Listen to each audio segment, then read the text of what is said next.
Coming up, the intrastate rivalry game of Kansas and Kansas State didn't end the way everyone thought it would. We'll take a look at what transpired during the wild ending. Also, the Clippers added some star power today. We'll talk about who they acquired and how the deals worked out for the teams and players involved. And the long-awaited debut of number one pick Zion Williamson has come. We'll break down how he played and the controversial coaching call in the final minutes of the game.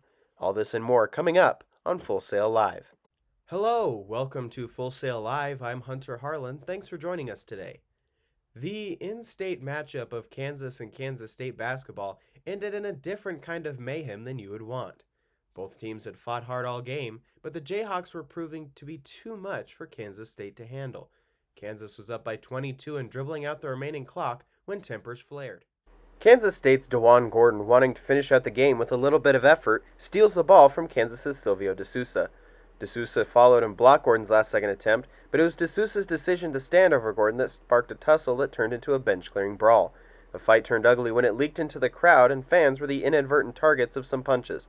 Kansas coach Bill Self was not upset about the steal at the end of the game, but he was embarrassed by what happened after, saying it was a sign of immaturity and selfishness more so than toughness. The Clippers made some waves in the offseason. Reigning Finals MVP Kawhi Leonard signed a 4-year, $140 million max contract to join the Lakers' crosstown rivals. But the Clippers were not finished with signing just one All-Star. Los Angeles also made a trade with the OKC Thunder for MVP finalist Paul George. The deal sends Shai Gilgeous-Alexander, veteran forward Danilo Gallinari, and at least 4 first-round picks to the Thunder. These deals send the Clippers into win-now mode since they traded away most of their future and their best young player. Well, it was the moment NBA fans have been waiting for all season, the debut for New Orleans Pelicans rookie Zion Williamson. Williamson was available for the Pelicans' mid-season matchup with the San Antonio Spurs after missing the start of the season with an injury. He would have a minutes restriction but still made the most of his time on the floor, and he shocked a lot of doubters with the way he scored his points. Zion would start the game, but it wasn't until the fourth quarter where he started to get in a groove. In the fourth, Zion would get started with this lob for a layup.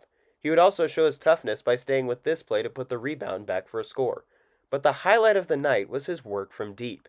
He would hit 4 threes and score 17 points in the final period. His last 3 would give the Pelicans the lead with about 6 minutes to go. But after that, he would not step back on the court again, a decision Zion was not too happy about. Now, the Pelicans would end up losing the lead to the Spurs in the last 5 minutes of the game.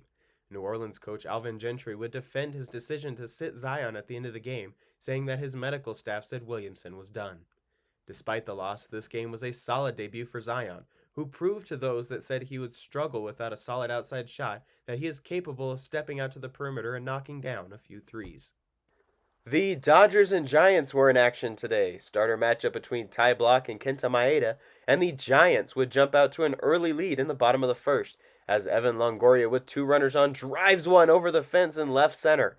This is Longoria's 6th homer on the season, but the Giants were not done there, as Brandon Belt blasts one to right field off the wall in the bottom of the third.